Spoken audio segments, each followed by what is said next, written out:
வணக்கம். எட்டுத்தொகை நூல்களுள் முதலாவதாக பாடப்படும் நூல் நற்றிணை. கடவுள் வாழ்த்துடன் 401 பாடல்களை கொண்ட தொகுப்பாக இந்நூல் அமைக்கப்பட்டுள்ளது. இந்நூலை தொகுப்பித்தவன் பன்னாட்டு தந்த மாறன்வழுதி.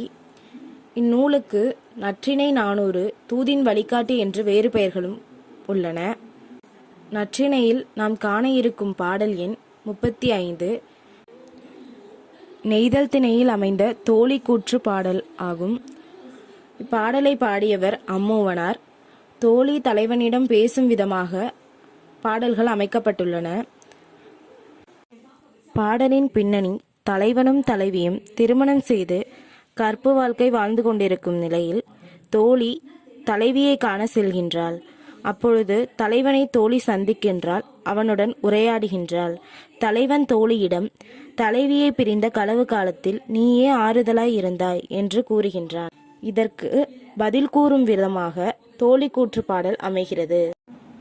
பாடல்: பொன்குதிரை பொருத்த வார்மணல் அடைக்கரை, புன்கால் நாவன் பொதிப்புற இருங்கனி, கிளச்செத்து மொய்த்த தும்பி, பழஞ்செத்து பல்கால் அளவன், கொண்டகோல் கூர்ந்து, கொல்லா நரம்பின் இமிரும் பூசல், இறைத்தேர் நாரை எய்து விடுக்கும், துரைக்கெழு மாந்தை என்ன இவள் நலம், பண்டும் இற்றே கண்டுசீன் தேய, உலையிற் போகாது அளிப்பினும் சிறிய, நெகிழ்ந்த கவிழ்நலம் கொல்லோ மகிழ்ந்தோர், கல்களி செருக்கத்தன, காமம் கொல்லிவள் கண் பசந்ததுவே.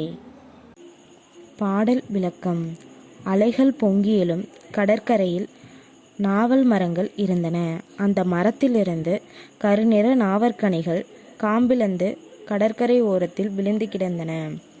விழுந்து கிடந்த நாவற் பழத்தை வண்டுகள் தன் இனம் என எண்ணி மொய்க்கிறது. அதே கடற்கரையில் உள்ள நண்டுகள் வண்டுகளை பழம் என எண்ணி கவ்வுகிறது.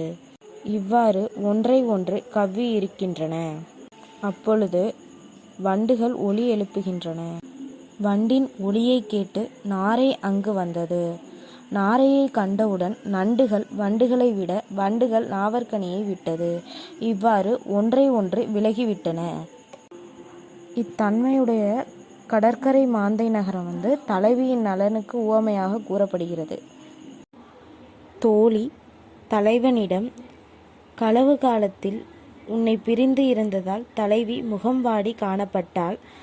ஆனால் நீ நெருங்கி இருக்கும் காலத்தில் தலைவிக்கு எத்துன்பமும் இல்லை.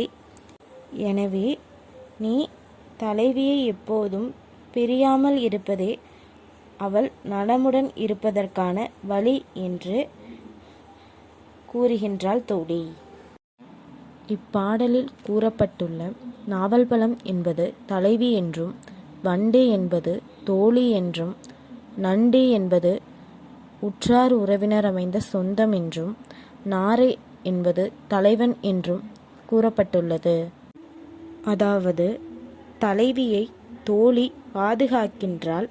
இருப்பினும் உற்றார் உறவினர்கள் தலைவியை பழிசொல் தூற்றுகின்றன. அந்நேரத்தில் தலைவன் வந்து தலைவியை பாதுகாக்கின்றான் என்பதே இப்பாடலின் பொருளாக அமைகிறது. அனைவருக்கும் நன்றி.